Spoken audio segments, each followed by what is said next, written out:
Hey guys, Luqman here. I'm SoyaCincau's videographer and video editor. Until about 2 months ago, my video editing rig was the Mac Studio hooked up to the studio display, paired with 128 gigs of memory and a 2TB SSD. Although it was powerful, but I couldn't bring that power with me when I left the office. That meant I couldn't edit videos on the go or on location. So to solve this, I went down on my knees and begged for a proper real man's laptop. And lo and behold, I was handed a MacBook Pro. Of course, I can't be having two lovers at the same time, so I had to give up one of them. As so, I regrettably had to hand over my Mac Studio and the studio display off to my boss. And so after the honeymoon period with this laptop, here I am to share to you guys just how good, or bad, this new relationship has been. Roll the intro.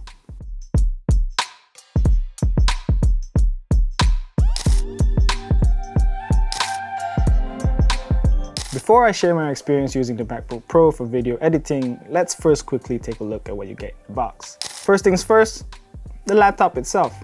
Then there's a charging brick and then the cable. Well, that's about it. So the configuration that I have right here has the Apple M2 Max with 12-core CPU, 38-core GPU, and 16-core Neural Engine, paired with a 96GB unified memory and 4TB SSD storage.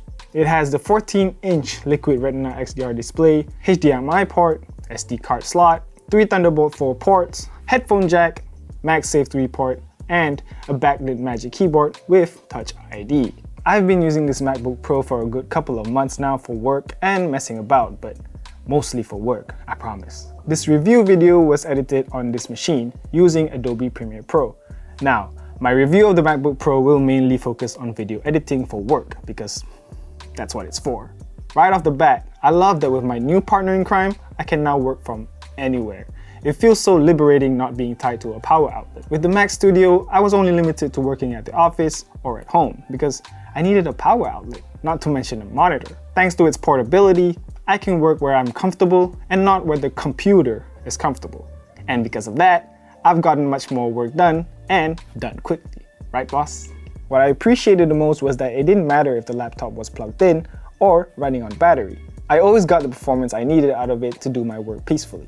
That's not to say that it's exactly the same as the M1 Ultra in the Mac Studio I had before this. It does match up quite well against the Mac Studio's M1 Ultra in single core scores, with it being a newer chip and whatnot, but does lose out in multi-core performance since the M1 Ultra has more, well, cores. Nevertheless, for my workload, I didn't notice any loss in performance while working on the MacBook Pro compared to the Mac Studio. For reference, SoyaCincau videos are shot at 4K resolution with 8-bit color, and I haven't really experienced any chugging when scrolling through the project timeline, and the video preview runs smoothly at half resolution. But in export times, for example, trying to render the Technics AZ80 review by Sharil took 5 minutes 45 seconds long on my M2 Max MacBook Pro, while the same video took 1 minute and 33 seconds long on the M1 Ultra Max Studio. On normal days, I don't really feel the effect of the difference between the export times from these two machines, because I usually would just go take a walk or buy a drink, but on deadline days where everything feels rushed and under pressure, that's when I start missing the M1 Ultra on the Mac Studio. By comparison, my colleague Isputra's 2019 MacBook Pro gives him headaches more often than not. He experiences lag during playback for both video and audio, something I didn't really see on both the Mac Studio and this laptop. The one thing I did notice is the loss of I/O ports on my MacBook Pro. There were 6 Thunderbolt 4 and 2 USB-A ports on the Mac Studio, while the MacBook Pro only has 3 Thunderbolt 4 ports. That said, I never actually used all 6 Thunderbolt 4 ports on the Mac Studio. At most, I used only 2. One for hooking up the studio display, and the other for an external SSD. So 3 Thunderbolt 4 ports on the MacBook Pro are more than adequate for me. I don't really use any accessories or peripherals with a USB-A port either, so no issues here as well. But it wasn't always perfect, like breaking up with a distant lover. After years in a relationship, I did end up missing that old boxy girl every now and then. In particular, the biggest thing I missed about the old Mac Studio was how carefree she was. I mean, how she never ran out of battery. Basically because the Mac Studio was always plugged in. I didn't even care about battery life. That is until I switched to the MacBook Pro, of course, and while it does have somewhat decent battery life of roughly 4 to 5 hours when fully editing with Adobe Premiere Pro, along with full day battery life when I'm just surfing the web, having no battery life at all can be better at times, at the cost of portability, of course.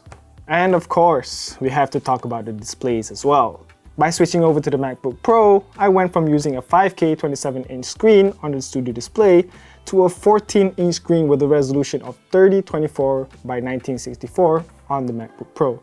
Of course, when I'm editing on the go or on location, I can't complain much because I need the portability. But what about when I'm in the office? Well, yes, I do miss the studio display because there was enough space for all the video editing elements to spread out. I could view the contents of the elements without needing to resize them much and while having a couple of other elements on the screen at the same time. On the MacBook Pro though, I did feel like everything was cramped up, so I got myself an external monitor for a dual monitor setup. It's certainly not as good as Studio Display though, just a simple 1080p display. I keep the video preview window on the MacBook display because it's more color accurate, and the video timeline on the external monitor.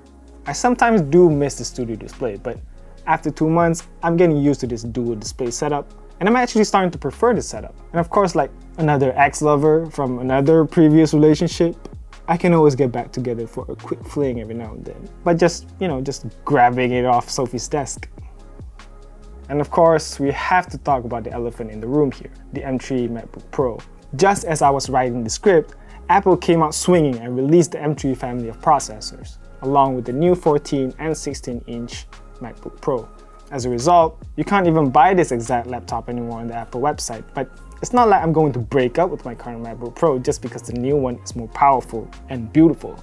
In fact, you can still find the M2 Max MacBook Pros on sale at Apple retailers.